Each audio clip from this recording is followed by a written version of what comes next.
My child, pause for a moment. I am not asking for your faith yet. I am not asking you to understand.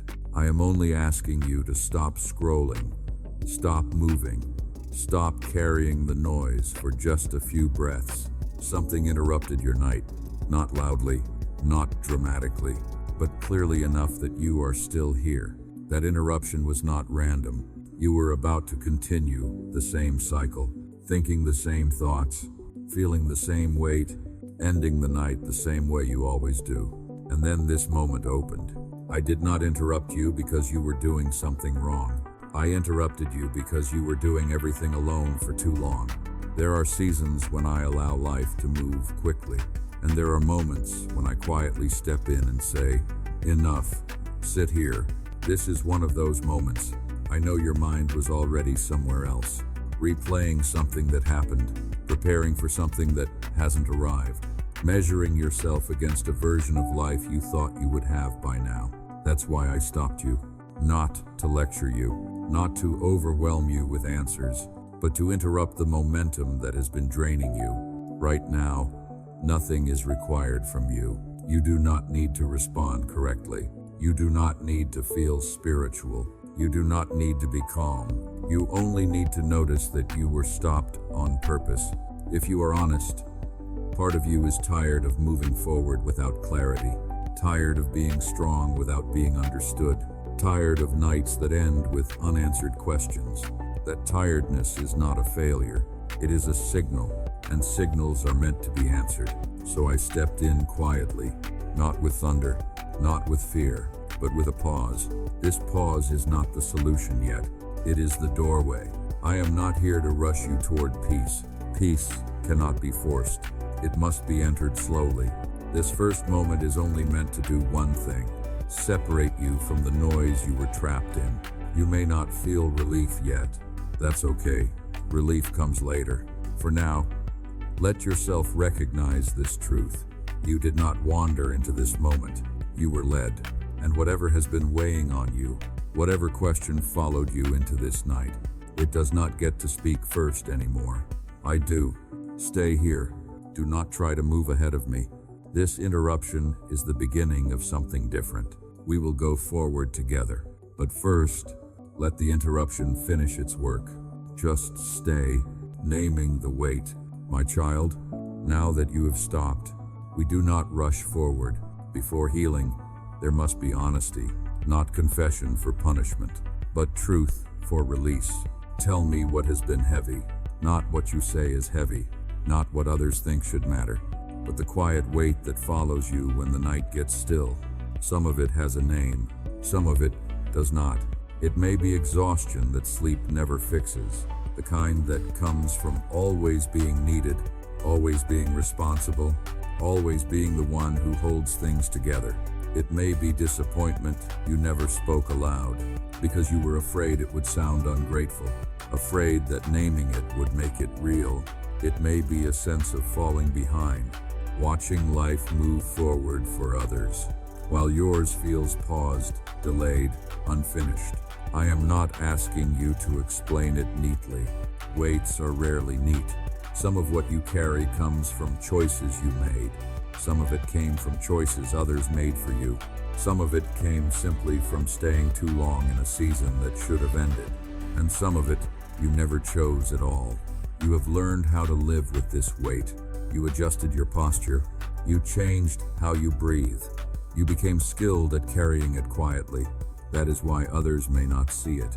That is why they may say, "You seem fine," but I see the cost. I see how it presses on your chest when you lie down. I see how it steals your focus during the day. I see how it drains joy even when good things happen. You are not weak for feeling this way. You are not faithless for being tired. You are human, and humans were never meant to carry everything alone. This part of the night is not about fixing the weight. It is about naming it without shame, because unnamed burdens grow heavier. Named burdens begin to loosen. So let me name a few possibilities, not to trap you, but to help you recognize yourself. Are you tired of waiting for something to change? Are you tired of hoping carefully, so disappointment hurts less? Are you tired of being strong when what you want is rest? Are you carrying regret for something you cannot undo? Or grief for something you never got to have? Or fear that what you lost might happen again? You do not need to answer me out loud. Your heart already knows which one tightened just now. That tightening, that is the weight. And I want you to hear this clearly. I am not disappointed by what you are carrying. I am not surprised by it. I am not asking you why it's taking you so long. I am simply acknowledging it with you. Because when a burden is finally seen, it no longer has to prove how heavy it is. We are not setting it down yet. Not in this moment. First, we let it be known.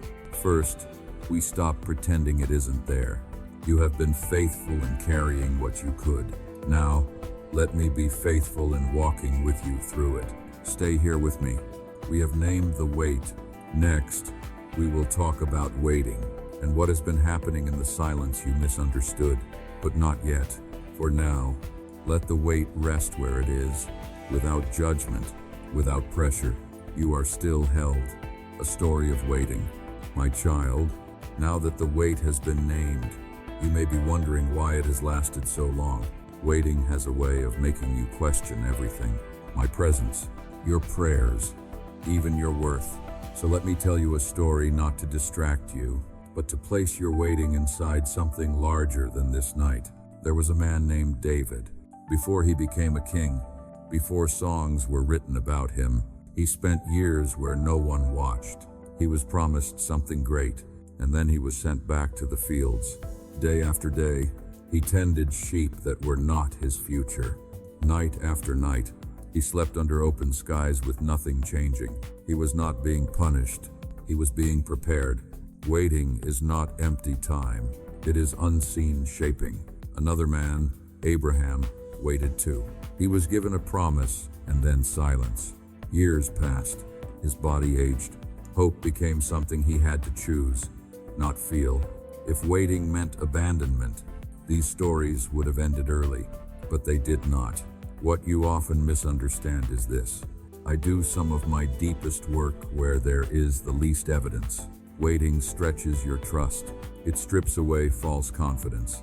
It teaches you how to listen instead of rush. And I know that sounds difficult, not comforting, because you are not just waiting for time to pass. You are waiting with questions, with bills, with consequences, with a life that still demands movement while answers stay hidden. That kind of waiting hurts. But hear me carefully. Waiting does not mean nothing is happening. It means something is happening in you before it happens around you. David learned courage before a crown. Abraham learned surrender before fulfillment. And you are learning something you could not have learned any other way. I know you have wondered if you missed your moment, if the door closed while you were being patient, if your obedience cost you more than it gave. No season of waiting with me is wasted. Even when you do not see progress, I am rearranging what will soon make sense. Some doors cannot open until you are ready to walk through them without fear. Some blessings cannot arrive until they will no longer break you. You see delay. I see protection. You see silence. I see alignment. And one day, quietly, without warning, you will realize that what felt like lost time was actually the foundation. You are not behind. You are not forgotten. You are not being tested for entertainment. You are being formed. This is not the end of the story. This is the chapter where patience is shaping strength. Stay with me. There is something important you misunderstood about my silence, and we will talk about that next. The misunderstanding. My child, this is where many hearts grow tired, not because they stop believing in me, but because they begin to believe the wrong story about my silence. You thought that when I grew quiet, it meant I stepped back. You assumed delay meant disinterest. You wondered if unanswered prayers meant unanswered love. That misunderstanding has weighed on you more than the waiting itself. So let me speak clearly now. Silence has never meant absence. There are moments when a teacher stops speaking, not because the lesson is over, but because the student is being trusted to practice. There are moments when a parent watches quietly, not because they no longer care, But because stepping in too early would prevent growth, my silence was never punishment, it was never rejection, and it was never confusion on my part. I knew exactly where you were. You mistook my quiet for distance, because pain taught you that silence often precedes abandonment, because people who left you also stopped explaining, because unanswered messages became proof of being forgotten. But I am not like those who walked away. I do not disappear when things become complicated. I do not withdraw when you struggle to understand. I do not measure your worth by how quickly you recover. When I was quiet, I was guarding you from answers that would have overwhelmed you. I was closing paths that looked good but would have cost you peace. I was rearranging things you could not yet see. You wanted clarity. I gave you stability instead. You wanted speed. I gave you depth. You wanted certainty. I gave you endurance, and I know that did not feel fair. There were nights you replayed your prayers, searching for mistakes, wondering if you asked the wrong way, if your faith was too weak, if your heart was too broken. Listen to me now. I did not ignore you. I protected you. Some truths must arrive gently, or they crush the heart instead of healing it. You were not ready to hear everything yet, but you were ready to be held through the not knowing. That is why I stayed close, even when I did not explain. Silence was not the absence of love. It was the presence of restraint, and restraint is a form of care. You do not need to punish yourself for misunderstanding me. You do not need to grieve the time you spent doubting. Even that doubt was part of learning how to trust me more deeply, not just when I speak, but when I don't. Now that this misunderstanding is named, its power begins to fade. You no longer have to fight the silence. You can rest inside it, because the silence was never empty. It was full of preparation. Stay with me. Next, I will show you what was happening beneath the surface, even when nothing seemed to change. The invisible work.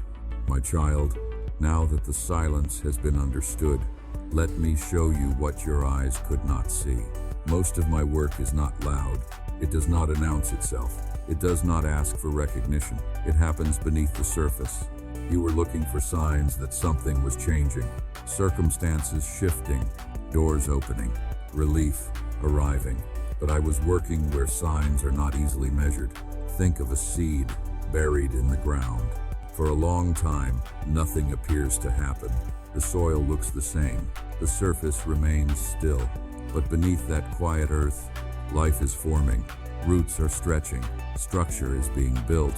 Strength is being prepared for the weight it will soon carry. If the seed were pulled up too early, it would not survive. Exposure would destroy what patience was protecting. That is why I kept much of my work hidden from you. You were not being ignored.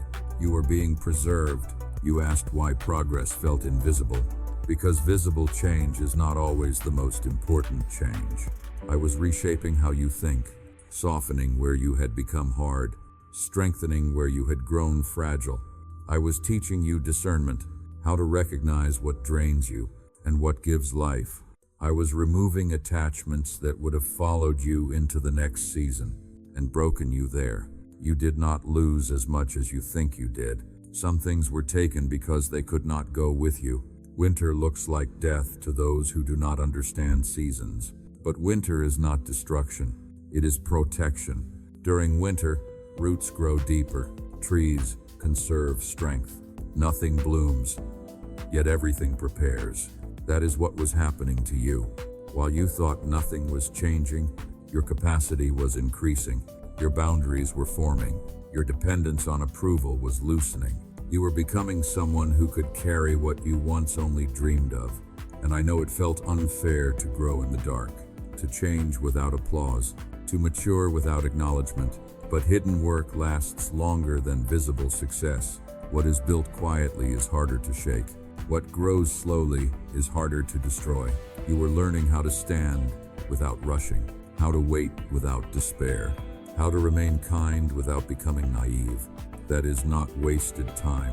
One day, you will look back and realize that the season you wanted to escape was the season that saved you. You are not fragile the way you think you are.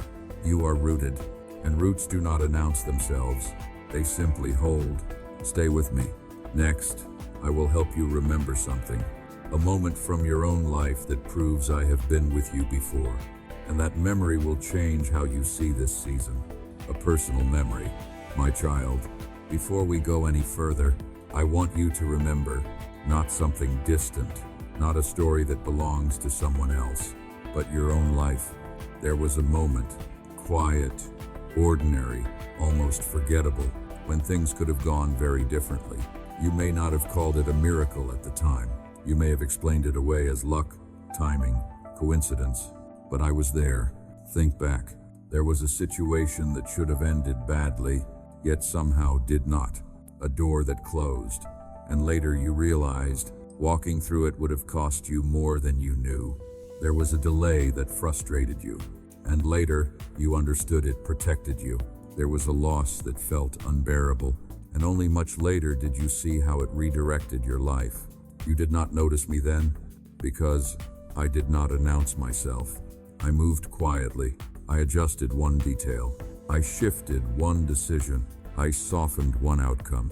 And you continued on, unaware that something heavier had been lifted from your path. This is how I have always worked with you. Not with constant interruption, but with careful guidance. You were spared things you never knew to fear. You were protected from outcomes you never had to endure. You were led away from harm without ever hearing my voice say, "Turn back." That is why I ask you to remember now. Because memory restores trust. When you see that I have been faithful before, even when you were unaware, it becomes harder to believe I have abandoned you now. The same hand that guided you then is still guiding you tonight. The same care that surrounded you in moments you barely survived is surrounding you now.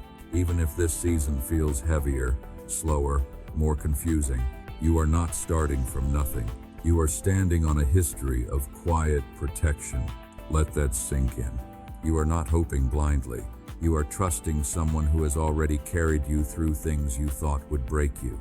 And if I did not leave you then, I will not leave you now. Hold on to that memory, not to live in the past, but to anchor your present. Because next, my child, we must look directly at what you fear most, and you will not face it alone.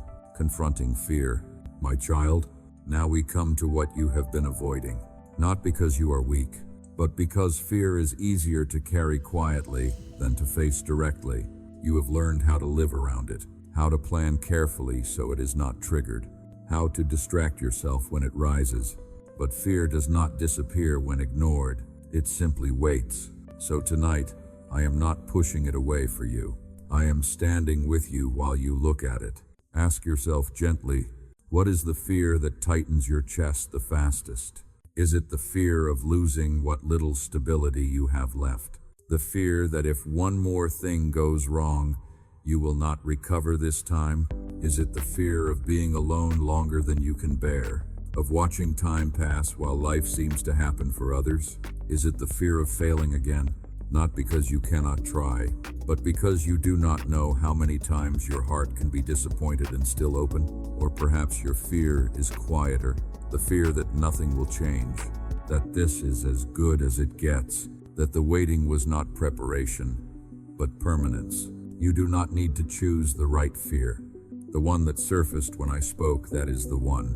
Fear feels powerful because it speaks in certainty. It tells you what will happen, what always happens, what never works out. But fear does not know the future. Fear only knows patterns from the past. And I am not bound by your past. Fear assumes tomorrow will be a repetition of yesterday. I work in interruptions. Fear tells you to protect yourself by staying small. I prepare you by stretching your trust. You think avoiding fear keeps you safe, but fear has already been shaping your choices. It has made you cautious where you once were open. It has made you quiet where you once spoke honestly. It has made you settle where you once hoped. I am not disappointed in you for that. I understand why fear moved in. It arrived after pain. It stayed because it thought it was helping.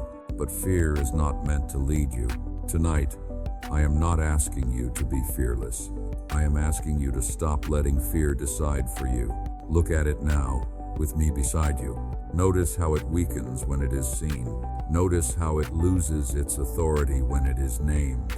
Fear grows in isolation. It shrinks in presence, and you are not alone in this moment. The thing you fear most is not stronger than the care surrounding you right now. You will not be overwhelmed by looking at it. You will not collapse by acknowledging it, because I am here, not ahead of you, not behind you, but with you. We are not removing fear yet. That comes later. For now, we are reminding it that it is no longer in charge. Stay with me. Next, I will show you why carrying everything yourself has made you so tired, and why letting go does not mean losing control. Shifting control, my child, this is where your exhaustion truly comes from. Not from the fear itself, not even from the waiting, but from how much you have been holding on. You learned early that if you did not stay alert, things would fall apart. If you did not plan ahead, protect yourself, anticipate every outcome, you would get hurt again. So you became careful, responsible, prepared. You told yourself this was wisdom, and in some ways, it was. But over time, caution quietly became control. You began carrying things that were never meant to rest on your shoulders. Outcomes, other people's reactions, the timing of events, the shape of a future you could not possibly manage alone. That is why you are tired in a way sleep does not fix. Control feels like safety at first, but it demands constant effort. It asks you to stay tense, always ready, always bracing, and your body knows the cost. Think of someone carrying a heavy load for miles. At first, they adjust, they find a rhythm, but eventually, every step hurts. You are not weak for feeling this pain. You are simply human. Letting go does not mean you stop caring. It does not mean you become passive. It does not mean you give up responsibility. It means you stop pretending you can guarantee the outcome. You have been gripping life tightly, not because you don't trust me, but because you are afraid of what happens if you don't. What if things fall apart? What if I let go and nothing catches me? What if I rest and everything collapses? Listen to me gently now. You have already tried carrying everything yourself, and it has cost you peace, joy, and rest. What you are being asked to release is not your effort, but your illusion of control. There are things only I can hold safely. There are outcomes only I can see clearly. There are timings only I can align.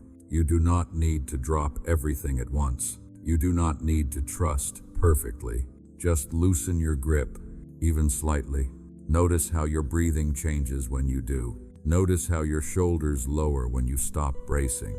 That small release is not failure. It is wisdom. Control says, if I hold this tightly enough, I can prevent pain. Trust says, even if pain comes, I will not face it alone. Trust does not remove uncertainty. It removes isolation. Tonight, you are not being asked to solve your life. You are being invited to share the weight. Let me carry what you cannot. Let me watch over what you cannot predict. Let me guide what you cannot see yet. You will still walk forward. You will still choose. You will still act. But you will not do it alone anymore. Stay with me. Next, I will remind you of a promise that has not expired. One that still stands, even now. A promise that still stands. My child, now that your grip has loosened, there is something I need to remind you of. Not a feeling, not an idea, a promise. Promises do not fade with time. They do not weaken because of delay. They do not expire because you struggled to believe them some days. What I have spoken over you still stands. Long before this season began, before this weight settled into your chest, before waiting became tiring, I said something that has not changed. I will not leave you. I will not abandon you. I will be with you to the end. You have heard these words before, perhaps so often that they became familiar, and familiarity made them quiet. But quiet does not mean weak. Think of a lighthouse. It does not chase the ships. It does not shout over the storm. it simply stays lit. That is my promise to you. Not that the waters would always be calm, not that you would never feel lost, but that my presence would remain steady.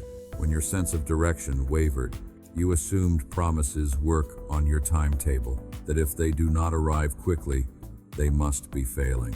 But promises work on alignment, not urgency. Some things cannot arrive until the ground is ready. Some answers cannot be given until they will heal instead of confuse. Some blessings must wait until they will not undo you. My promise was never, you will never struggle. My promise was, you will never struggle alone. That distinction matters. You have not disqualified yourself from my care. You have not delayed me by doubting. You have not weakened my promise by being tired. I do not revoke my words when you waver. I do not reconsider my faithfulness when you question. If my promises depended on your consistency, they would never last. They depend on mine. Right now, you may not see how this promise connects to your circumstances. That does not mean it is inactive. It means it is holding things together in ways you cannot yet measure. You are being sustained more than you realize, protected more than you know, guided more than you can feel. And even tonight, this moment of quiet, reflection, and slowing is part of that promise unfolding. Let that truth settle deeper than your doubts. You do not need to force belief. You do not need to convince yourself. Just allow the possibility that what I promised is still moving toward you, even now. Stay with me. Next, we will talk about who you are becoming. Not who you were when the pain began, but who is emerging beneath it. Identity reset. My child, now we must speak about something deeper than circumstances. We must speak about who you believe you are. Pain has a way of rewriting identity. Not loudly, not all at once, but slowly until you no longer notice the shift. You did not wake up one day and decide to become cautious, disappointed, smaller in your hopes. It happened piece by piece. After each loss, you adjusted your expectations. After each delay, you lowered your reach. After each unanswered prayer, you told yourself, this must be who I am now. But that identity was formed in survival, not in truth. You began to see yourself as someone who endures, not someone who receives, as someone who copes, not someone who is carried. You learned to introduce yourself through what hurt you, through what didn't work out, through what you no longer expect. And I want you to hear this clearly. That is not who you are. You are not defined by the season that strained you. You are not the sum of your disappointments. You are not a reduced version of who you were meant to become. Pain may have shaped your posture, but it does not get to name you. When I look at you, I do not see someone behind. I do not see someone who missed their moment. I do not see someone running out of time. I see someone being reformed. There is a difference between breaking and refining. Breaking leaves nothing usable. Refining removes what weakens. What you thought was loss was often release. What you thought was delay was preparation. You are not returning to who you were before the pain. You are becoming someone deeper, steadier, more grounded, someone who can hold joy without fear, someone who can receive blessing without suspicion, someone who can stand without pretending. This is an identity reset, not erasing your past, but freeing you from letting it decide your future. You do not need to punish yourself for who you became while surviving. That version of you did what was necessary, but you no longer need to live from that place. You are allowed to expect again. You are allowed to hope without bracing. You are allowed to imagine a future that does not revolve around loss. You are not tempting disappointment by believing. You are aligning with who you truly are. Tonight, let go of the label you gave yourself in pain. You do not need it anymore. You are not the one who struggles. You are not the one who always waits. You are not the one who almost makes it. You are my child, becoming, growing, opening, and what is ahead of you requires this new understanding of yourself. Stay with me. Next, I will explain why I have not shown you the full picture yet, and why that is an act of care, not withholding. The future without details. My child, you have often wondered why I do not show you more, why I do not lay out the full path, why I do not explain exactly how things will unfold, why I ask you to trust without giving you all the information you want. This is not because I am hiding something from you. It is because I am protecting you. If I showed you everything at once, you would not feel peace. You would feel pressure. You would measure yourself against the distance. You would worry about whether you are capable of finishing the journey. You would try to prepare for moments that are not meant to be carried yet. So I give you what you can hold today. One step, one decision, one quiet act of faith. You are not being kept in the dark. You are being kept grounded. Think of walking at night with a small light. It does not reveal the entire road. It only shows the next few steps, and that is enough to keep you safe. If the light suddenly revealed everything far ahead, your eyes would strain, your focus would scatter, your fear would grow. I want your attention where your feet are. You often think clarity would bring confidence, but confidence grows from walking, not from seeing. That is why I ask you to move with me, not ahead of me. You do not need to know how everything resolves in order to live faithfully in this moment. You do not need the full plan in order to take the next right step. I am not asking you to leap. I am not asking you to risk everything at once. I am asking you to stay present. Every step you take with me reshapes the path ahead. Every choice made in trust creates space for the next instruction. The future is not withheld from you. It is unfolding with you. You will understand more later. You will see connections you cannot see yet. You will recognize how this moment mattered in ways that are not obvious now. For now, it is enough to walk slowly. It is enough to stay attentive. It is enough to remain open. Do not rush toward answers meant for another season. Do not burden yourself with outcomes not yet assigned to you. You are exactly where you need to be to receive the next step. Stay with me. Next, I will speak to this night itself. Why the quiet hours carry a blessing that daylight cannot offer. The night blessing. My child, there is a reason I meet you here. In the quiet, the night strips away performance. It removes the need to explain yourself. It lowers the defenses you learned to carry during the day. During daylight, you manage, you respond, you hold your shape for the world. But at night, the truth surfaces. That is why the night feels heavier, and why it is also where healing goes deeper. When the noise fades, your heart speaks more honestly. Your fears no longer hide behind distraction. Your longings rise without apology. This is not weakness. This is openness. That is why I bless the night. Scripture says, I will instruct you and teach you in the way you should go. I will counsel you with my loving eye on you. Not shouted, not rushed, whispered. At night, your mind loosens its grip. Your body begins to soften. Your spirit becomes receptive again.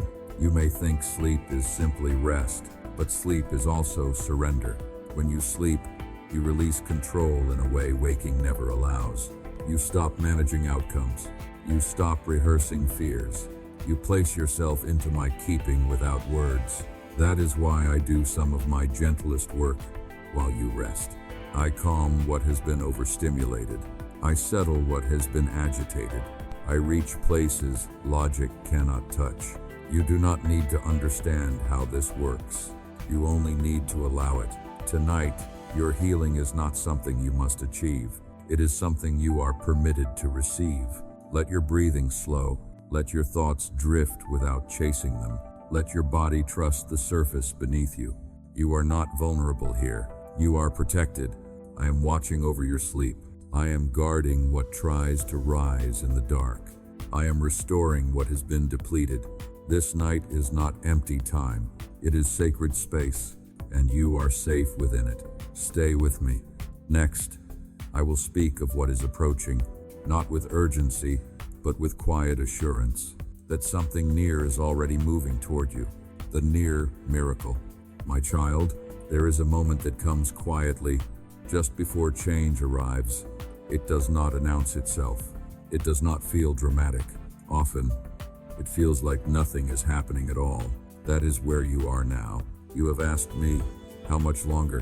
When will something finally shift? How will I know? Let me tell you something gently. The most fragile moment of hope is right before it becomes real. Think of a woman in labor. The pain intensifies not because nothing is happening, but because everything is happening at once.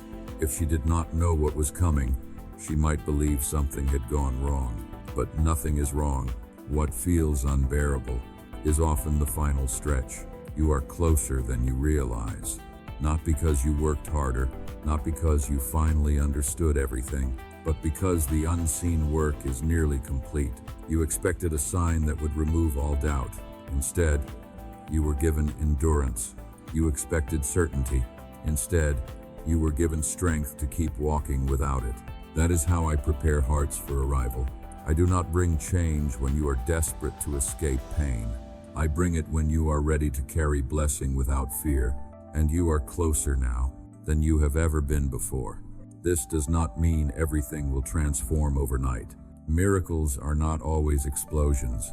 Many arrive as quiet openings, a conversation that shifts direction, an opportunity that feels small but aligns deeply, a sense of peace where anxiety once ruled. You may overlook it at first. You may question whether it is enough.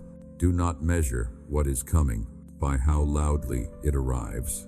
Some of my greatest gifts enter softly. You are not being teased with hope. You are being led into it. Hold steady just a little longer, not by force, not by effort, but by staying present. You do not need to chase what is coming. It is already moving toward you. Trust this. Stay with me. One more moment remains, not an ending, but a place to rest and remain.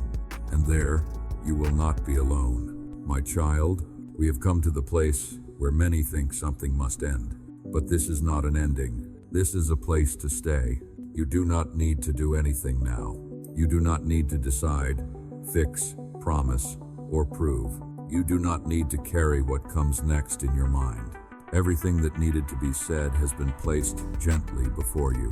Everything that needed to be faced has been faced together. Everything that needed to be loosened has already begun to release. Now, you remain. Stay in the quiet without expecting more words.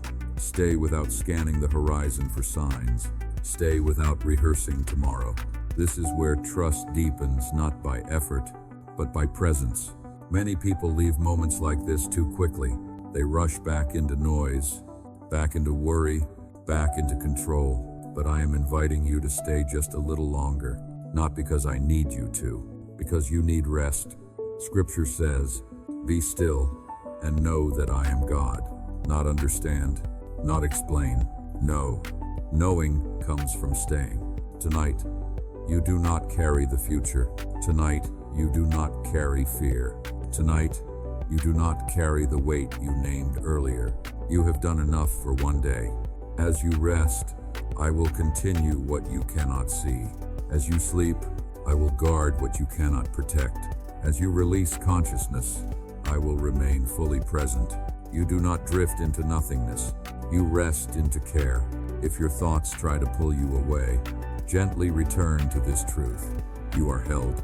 You are guided. You are not late. You are not forgotten. Nothing is required from you now, except rest. Stay here. Stay in the safety of this moment. Stay without fear of what comes next. When morning arrives, it will arrive with what you are ready to carry. No more, no less. For now, close your eyes if they are heavy. Let your breathing slow. Let your heart settle. I am here. I will still be here. Stay. If this moment met you where you are, you don't need to do anything more. But if your heart feels lighter, or if something inside you softened while listening, you may quietly leave a single word below. Just one word. Amen. Not for me, not for the algorithm, but as a gentle way of saying, I receive this. And if you feel comfortable, you may also write a short prayer or a sentence you've been holding inside for a long time. You don't have to explain everything. You don't have to be strong. Others who read it may pause with you. They may pray for you without ever knowing your name. And if you want to stay in this space again another night, you're welcome to come back. No pressure, no obligation. Just rest. Good night, and may peace stay with you.